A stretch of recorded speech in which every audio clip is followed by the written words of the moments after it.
오늘은 사도행전 18장 1절로 17절의 말씀을 살펴보겠습니다. 사도행전 18장 1절로 17절 말씀 가운데 1절에서 4절 말씀을 같이 읽겠습니다. 그 후에 바울이 아덴을 떠나 고린도에 이르러 아골라라 하는 본도에서 난 유대인 한 사람을 만나니 글라우디오가 모든 유대인을 명하여 로마에서 떠나라 한 거로 그가 그 안에 브르스길라와 함께 이달랴로부터 새로 온지라. 바울이 그들에게 가매 생업이 같으므로 함께 살며 일을 하니 그 생업은 천막을 만드는 것이더라. 안식일마다 바울이 회당에서 강론하고 유대인과 헬라인을 권면하니라. 바울이 이제 아덴에서, 여러분 지도에 보듯이 아덴에서 고린도로 그 전도 여행지를 또 옮깁니다. 사도 바울은 아덴에서 철학자들과 그 지성인들에게 복음을 전하고 새로운 또 개척지로 그렇게 발길을 향했다라고 하는 것입니다. 이 고린도는 아주 번화한 항구 도시입니다. 항구 도시는 부와 향락의 도시로 그렇게 이어져 가고 있습니다. 부와 향락의 도시로 유명한 곳이 바로 이 고린도 지역입니다. 그래서 고린도 교회가 세워진 이후에 이 성적으로 음란하고 부패한 그 실상을 우리가 고린도전서에서 살펴본 적이 있습니다. 새로운 땅에서 복음을 전한다는 것은 결코 쉬운 일이 아니었습니다. 외로움, 두려움, 낙심이 몰려올 수 있는 상황이었지만 바울은 포기하지 않았습니다. 그는 군사와도 같았습니다. 오늘 본문은 낯선 땅 고린도에서 하나님의 인도하심과 함께 복음을 전한 바울의 모습을 우리에게 그대로 보여줍니다. 이 말씀을 통해서 하나님께서 우리에게 주시는 말씀이 무엇인지를 깨닫는 그런 시간이 되기를 바랍니다. 고린도에 도착한 바울은 아굴라와 브리스길라 이 부부를 만나게 됩니다. 이들은 로마에서 이달랴로부터 추방당하여서 고린도로 온 유대인 부부였습니다. 하나님은 바울을 홀로 두지 아니하시고 믿음의 동역자를 준비해 주셨습니다. 심지어 그들은 바울과 같은 천막을 만드는 일을 했기 때문에 함께 살며 동역할 수가 있었습니다. 3절에서 보면 생업이 같으므로 함께 살며 일을 하니 그 생업은 천막을 만드는 것이더라 하였습니다. 이 짧은 구절은 큰 진리를 담고 있습니다. 하나님은 바울에게 사역에 필요한 협력자를 붙여주셨다라고 하는 것입니다. 낯선 곳에서 외롭지 않게 하셨고 생활비를 감당하게 하셨으며 함께 믿음으로 걸을 수 있도록 그렇게 힘과 용기를 주셨습니다. 여러분, 혼자는 외롭습니다. 그러나 누군가 동무가 있다면 함께 인생을 걸어갈 수 있다라고 하는 것입니다. 또한 하나님의 일을 함에 있어서도 반드시 협력자가 있어야 되고 동역자가 있어야 합니다. 그래야 한 사람보다는 두 사람보다는 세 사람, 그 믿음의 삼겹줄이 있어야 더욱더 든든하게 교회가 운영되어 간다라고 하는 것입니다. 무슨 일을 하더라도 서로 같이 협력하고 의논해서 한다면 힘이 납니다. 전도도 혼자 할 때는 쉽지 않습니다. 그러나 두 사람, 세 사람 모여서 같이 나가면 벌써 거기서 많은 힘과 용기를 얻게 되고 또 담대함을 갖게 된다라고 하는 사실을 우리가 알 수 있습니다.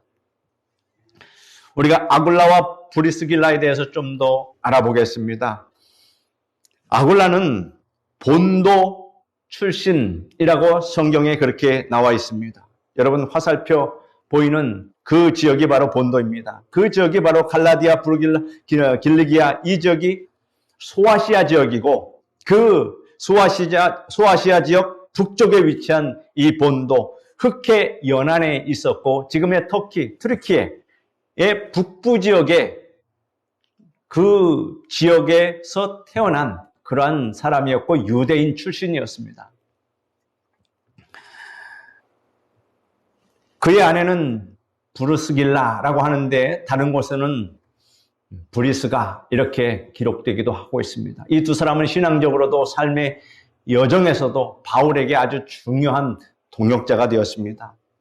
아굴라와 브리스길라는 단순한 사업가 부부가 아니라 후에 초대 교회를 세우고 지도하는 데 아주 중요한 역할을 했다라고 하는 사실입니다. 그들은 바울을 통해 복음을 더욱더 깊이 배우고 후에는 아볼로 같은 젊은 사역자를 양육하기까지 합니다. 브리스길라와 아굴라가 아볼로를 어디서 만나냐면 바로 에베소서에서 만나게 됩니다. 이 고린도에서 선교 여행을 마치고 바울이 안디옥으로 갈 때 에베소를 들려서 가게 됩니다. 이때 브리스길라와 아굴라가 바울과 같이 동행하여서 가게 되는데 그 브리스길라와 아굴라는 에베소서에 남고 바울은 다시 안디옥으로 돌아가서 3차 전도 여행을 준비하게 됩니다. 이때 아볼로를 만나는데 그는 아주 성경에 대한 지식이 많았고 또 설교를 아주 잘하는 사람이었습니다. 그런데 요한의 세례까지만 알고 예수 그리스도가 메시아이라는 것을 알지 못했습니다. 그래서 이 아굴라와 브루스길라가 그를 데려다가 더욱더 신학 공부를 시켜줍니다. 그래서 이 아볼로가 나중에는 이 에베소서에서 고린도로 가기를 원해서 고린도에 가서 바울이 떠난 이후에 이 고린도에서 목회 사역을 하였다라고 하는 것입니다. 2절에 보면 글라우디오가 모든 유대인을 명하여 로마에서 떠나라 한 거로라고 이야기하고 있습니다. 글라우디오는 당시 로마 황제였습니다. 그는 모든 유대인들을 로마에서 추방하는 그러한 명령을 내렸습니다.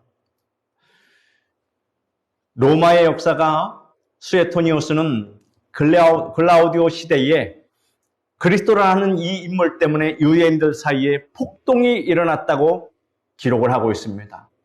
유대인들과 그리스도인들끼리 서로 폭동이 일어나서 사회가 아주 시끄러웠던 것입니다. 로마에 있던 유대 공동체 안에서 예수 그리스도를 둘러싼 그 논쟁과 갈등이 격화되었고 그로 인해서 황제가 유대인 전체를 다 내쫓은 것입니다.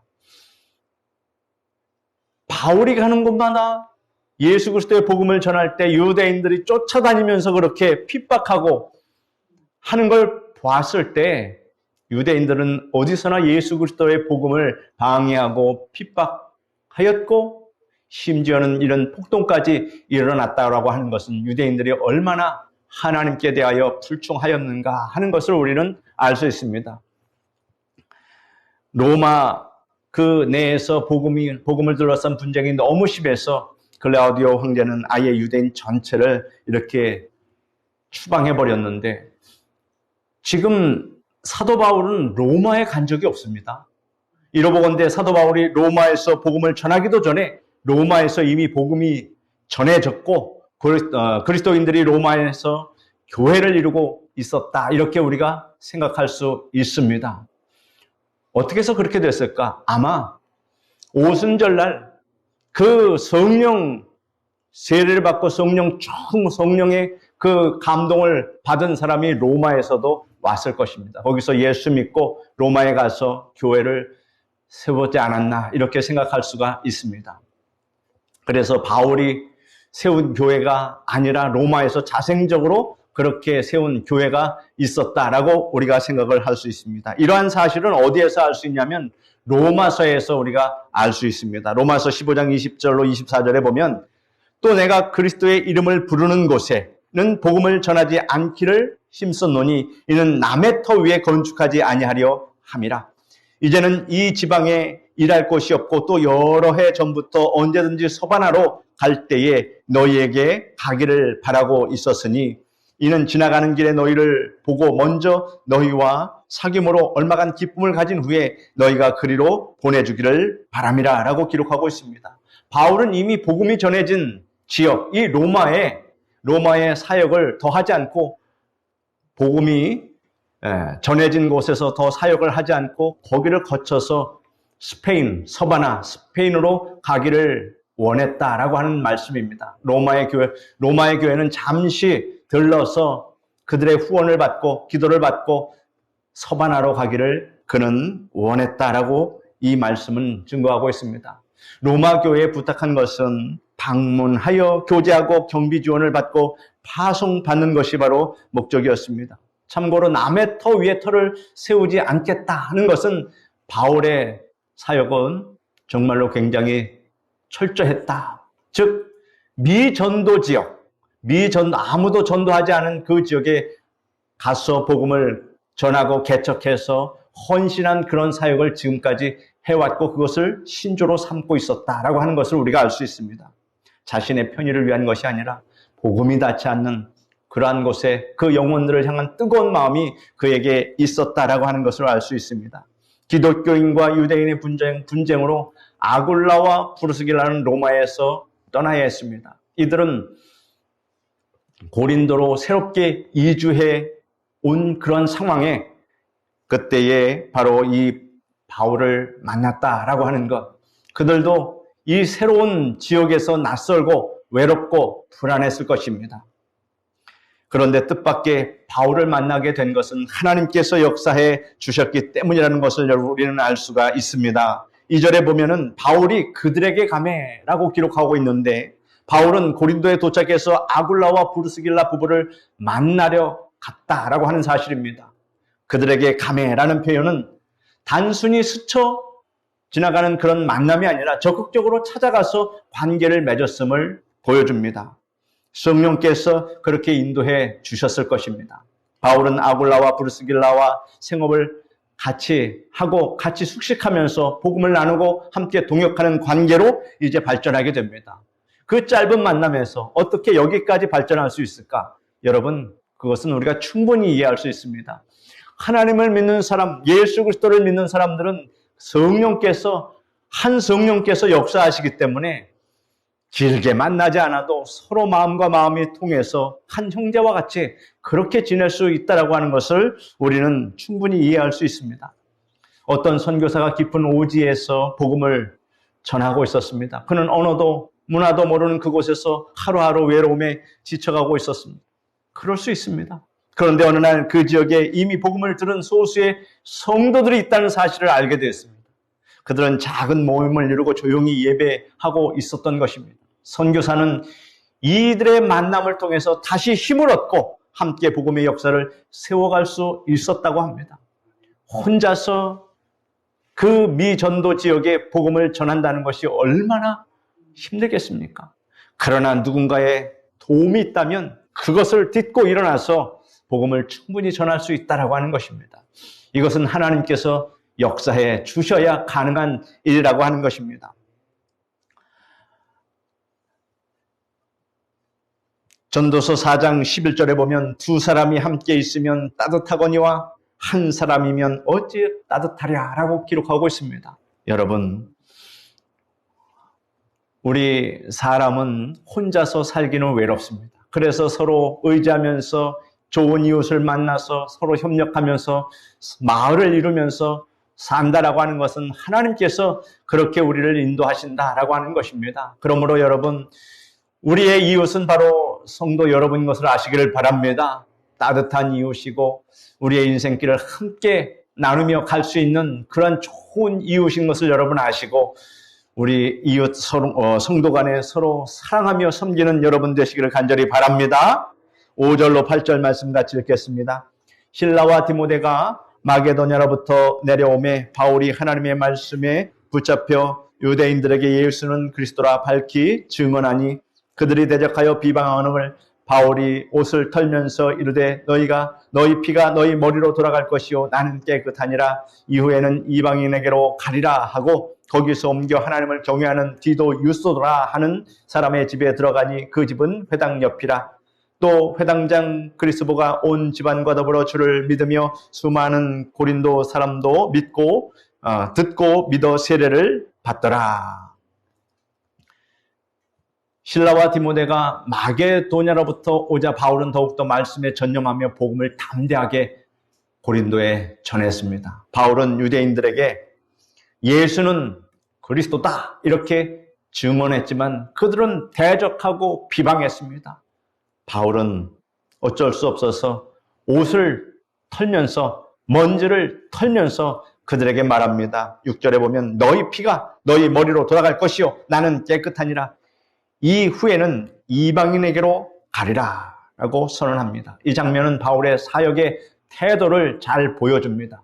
우리는 바울의 이러한 태도를 우리도 가져야 합니다. 그는 사람의 반응에 일희일비하지 않았습니다. 우리도 복음을 전할 때 무슨 원수 만난 사람처럼 우리를 대적하고 방해하고 하는 사람들 보게 됩니다. 그것에 마음 뺏기지 마십시오. 일희일비하지 마십시오. 하나님께서 아니라고 보여주면 그냥 지나쳐서 다른 사람에게 가서 복음을 전합니다. 복음을 증거하는 자신의 사명에만 바울은 충실했습니다. 듣지 않는 자들로 인해서 낙심하지 않고 하나님께 맡기고 다른 이들에게 갔다라고 하는 이 사실을 우리도 그렇게 해야 할 것입니다. 영국의 위대한 설교자 찰스 스펄전은 이렇게 이야기합니다. 하나님께서 나에게 복음을 전하라고 하셨지 사람들의 반응에 되라고 하지는 않았다라고 이야기를 하고 있습니다. 우리 역시 복음의 씨를 뿌릴 때 열매는 하나님께 맡겨야 한다라고 하는 이 사실을 원칙으로 삼으시기를 바랍니다. 고린도전서 3장 7절에도 그런즉 심는 이나 물주는 이는 아무것도 아니로되 오직 자라게 하시는 이는 하나님뿐이니라 라고 말씀하고 있습니다. 하나님의 택한 백성이고 하나님께서 만세전에 그를 기억하시고 하나님의 자녀로 부르셨는지 우리가 어찌 알겠습니까? 우리는 전할 뿐입니다. 그 사명만 감당하면 됩니다. 열매를 맺고 하나님께서 교회로 인도하시는 것은 하나님의 하실 일이다 라고 하는 이 사실을 여러분 아시고 우리는 그저 열심히 씨를 뿌리는 그러한 일을 아주 즐겁게 행복하게 하시기를 바랍니다. 결과까지 책임지도록 하지 아니하시니 이 또한 얼마나 하나님의 은혜입니까? 그러므로 여러분 복음을 전할 때 부담감 갖지 말고 그저 나는 말씀만 전하면 된다. 그리고 거두시는 분은 하나님이시다. 이렇게 생각하시면 전도하는 것이 어렵지 않다라고 하는 것을 여러분 꼭 아시기를 바랍니다. 반드시 하나님께서 여러분의 그 말을 통해서 성령의 감동으로 사람의 마음을 인도해 주십니다. 9절에서 11절 말씀 같이 읽겠습니다. 밤에 주께서 환상 가운데 바울에게 말씀하시되 두려워하지 말며 침묵하지 말고 말하라. 내가 너와 함께 있음에 어떤 사람도 너를 대적하여 해롭게 할 자가 없을 것이니 이는 이 성중에 내 백성이 많음이라 하시더라. 1년 6개월을 머물며 그들 가운데서 하나님의 말씀을 가르치니라. 복음을 전하다 대적과 핍박을 경험한 바울에게 하나님께서 환상 가운데 이렇게 나타나 말씀하고 계십니다. 하나님께서 왜 말씀하셨을까요? 바울도 사람입니다. 그렇게 전하다가 핍박을 받으면 마음이 위축될 수도 있고 두려울 수도 있지 않겠습니까? 하나님은 바울의 그 심중을 벌써 다 꿰뚫고 헤아린 것입니다. 그래서 바울이 힘을 낼 수 있도록 이렇게 환상 가운데 하나님의 음성을 들려주셨다라고 하는 것을 여러분 아시길 바랍니다. 여러분이 마음이 힘들고 두려울 때 조용히 하나님의 음성을 듣기를 바라시기를 바랍니다. 그러면 하나님의 음성이 들려옵니다. 그래서 약해졌던 마음, 용기를 잃었던 마음, 불안했던 마음, 그 마음들이 하나님의 음성을 들을 때, 하나님의 마음을 느낄 때에 여러분 강력한 그러한 용사와 같은 마음으로 바뀐다라고 하는 이 사실을 여러분 꼭 아시기를 바랍니다. 두려워하지 말며 침묵하지 말고 말하라. 내가 너와 함께 있음에 어떤 사람도 너를 대적하여 해롭게 할 자가 없을 것이니 이는 이 성중에 내 백성이 많음이라. 얼마나 감사한 말씀입니까? 바울은 알지 못했지만 이 고린도에 하나님의 택하신 백성이 많이 있다. 그렇다면 어떻게 해야 합니까? 바울은 말씀을 담대히 증거하기만 하면 됩니다. 그러면 그 말씀을 들은 많은 사람들, 하나님께서 택한 사람들은 마음의 감동을 받아서 바울도 알지 못하는 때에 예수님을 믿고 구원을 받게 된다. 하나님께서 그 약속을 해주신 것입니다. 그러니 얼마나 감사한 말씀입니까? 바울도 인간이었기에 때로는 두려움과 낙심을 느꼈을 것입니다. 그러나 하나님은 바울에게 이렇게 직접 말씀하십니다. 두려워 말라.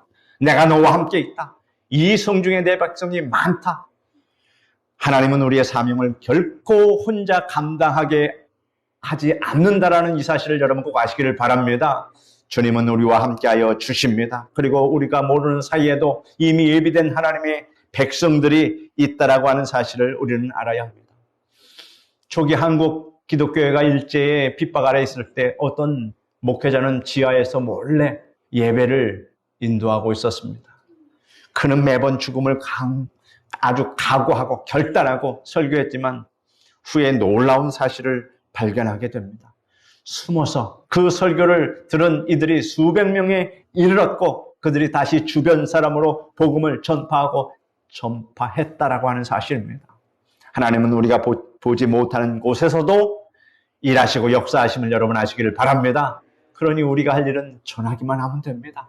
그 전하는 메시지를 하나님께서 어떻게 사람들의 심령에 넣어줄 것인가, 믿음을 불어 넣어줄 것인가, 이것은 하나님께서 하시는 일이다 라고 하는 이 사실을 우리는 감사하시기를 바랍니다. 여호수아에게 하나님께서 여호수아 1장 9절에 하나님께서 여호수아에게 아주 담대한 그런 은혜의 말씀을 주십니다. 내가 네게 명령한 것이 아니냐. 강하고 담대하라. 두려워하지 말며 놀라지 말라. 네가 어디로 가든지 네 하나님 여호와가 너와 함께 하느니라.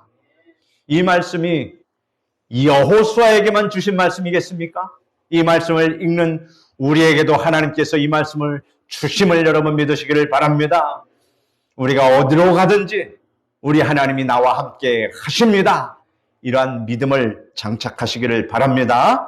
12절로 17절 말씀 같이 읽겠습니다. 갈리오가 아가야 총독되었을 때에 유대인이 일제히 일어나 바울을 대적하여 법정으로 데리고 가서 말하되 이 사람이 율법을 어기면서 하나님을 경외하라고 사람들을 권한다 하거늘 바울이 입을 열고자 할 때에 갈리오가 유대인들에게 이르되 너희 유대인들아 만일 이것이 무슨 부정한 일이나 불량한 행동이었으면 내가 너희 말을 들어주는 것이 옳거니와 만일 문제가 언어와 명칭과 너희 법에 관한 것이면 너희가 스스로 처리하라. 나는 이러한 일에 재판장 되기를 원하지 아니하노라 하고 그들을 법정에서 쫓아내니 모든 사람이 회당장 소스데네를 잡아 법정 앞에서 때리되 갈리오가 이 일을 상관하지 아니하니라. 유대인들은 바울을 아가야의 총독 갈리오 앞에 고소를 합니다. 하지만 갈리오는 종교적인 문제에 개입하기를 거부하고 법정에서 모두 쫓아냈습니다. 바울이 스스로 변명할 필요조차 없이 하나님께서 상황을 완전히 정리해 버리신 것입니다. 아가야라고 하면 여러분 지도에서 보면 아가야 지방에 아덴도 있고 고린도도 있습니다. 우리 경기도 안에 용인시도 있고 광주시도 있는 것처럼 아가야는 큰 지방을 행정구역상에서 말하고 있는 것입니다. 그래서 성경에 아가야라고 그 말씀이 나오면 고린도로 생각하시면 얼추 맞을 것입니다. 고린도, 아덴, 특별히 아가야를 부를 때는 고린도를 지칭해서 이렇게 이야기한다라고 하는 이 사실을 여러분 아시고 아가야가 어딘가 이렇게 헷갈리면 성경이 이해가 되지 않습니다. 15절, 16절에 보면 문제가 언어와 명칭과 너희 법에 관한 것이면 너희가 스스로 처리하라. 나는 이러한 일에 재판장 되기를 원하지 아니하노라 하고 그들을 법정에서 쫓아내니 하였습니다. 이 일은 하나님께서 바울을 지키시는 놀라운 방법이었습니다. 바울은 고린도에서 1년 6개월 동안 안정적으로 복음을 전할 수 있는 토대를 마련한 것입니다. 바울이 1년 6개월 동안 그 고린도 사람들에게 복음을 전하였으니 그 짧지 않은 시간에 많은 말씀을 주었을 것이고 그래서 그 고린도 성도들은 그 믿음에 충만해서 고린도 교회를 더욱더 든든하게 세웠다는 것입니다. 이것이 바로 2차 전도 여행 때 이렇게 바울이 고린도 교회를 든든하게 세웠는데 바울이 3차 전도 여행 때 에베소에 이르렀을 때 이 고린도, 바울이 세웠던 이 고린도에서 분쟁이 일어나고 아주 음란한 일들이 일어난 때에 그 고린도 성도 가운데서 이 일을 에베소서에 있는 바울에게 와서 고린도에 대한 문제를 제기하고 그거에 대한 답을 받아간 것이 바로 고린도 전서라라고 하는 것입니다. 그러니 이 고린도 교회에 대해서 바울이 치리하고 말씀으로 그들을 다스릴 수 있는 권세가 바울에게 주어졌기 때문에 고린도 전서를 쓸 수 있었다라고 하는 것입니다. 영국의 기독교 작가인 또 작가이면서 설교가인 존 버녀는 복음을 전하다가 감옥에 수감되었었습니다. 그는 감옥 안에서 철로 역정을 썼습니다. 인간적인 눈으로 보면 실패처럼 보였지만 하나님 섭리 속에서 오히려 수백 년 동안 수많은 이들을 믿음으로 이끄는 그러한 놀라운 일을 이룬 것입니다. 로마서 8장 31절에 보면 그런즉 이 일에 대하여 우리가 무슨 말을 하리요? 만일 하나님이 우리를 위하시면 누가 우리를 대적하리요? 라고 기록하고 있습니다. 바울이 이렇게 고린도에 복음을 전할 때 하나님께서 그 과정을 순조롭게 하시고 바울에게 대적하는 사람들을 하나님께서 다 정리해 주셨다라고 하는 이 말씀, 우리를 위하시면, 하나님께서 우리를 위하시면 누가 우리를 대적하리요? 여러분, 이 말씀에 큰 은혜를 받기를 바랍니다. 하나님은 여러분을 위하십니다. 여러분의 인생을 지켜주십니다. 그러므로 하나님이 지켜주심에 누가 여러분을 해할 수가 있겠습니까?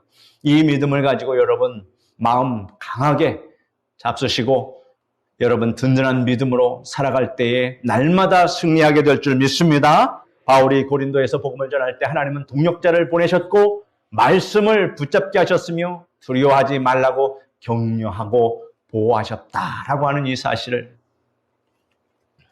우리도 오늘 이 시대 속에서 복음을 전하는 사람으로 살아갈 때 똑같은 하나님의 은혜를 경험할 수 있다라고 하는 사실을 여러분 꼭 아시기를 바랍니다. 우리는 이렇게 좋은 예배당에서 편하게 말씀 듣고 이렇게 믿음 생활을 하지만 한번 여러분 생각해 보십시오. 사도 바울이 그 미개척지, 아무도 반겨주지 않는 그 멀고 먼 그 길을 따라가면서 복음을 이렇게 전했다라는 것.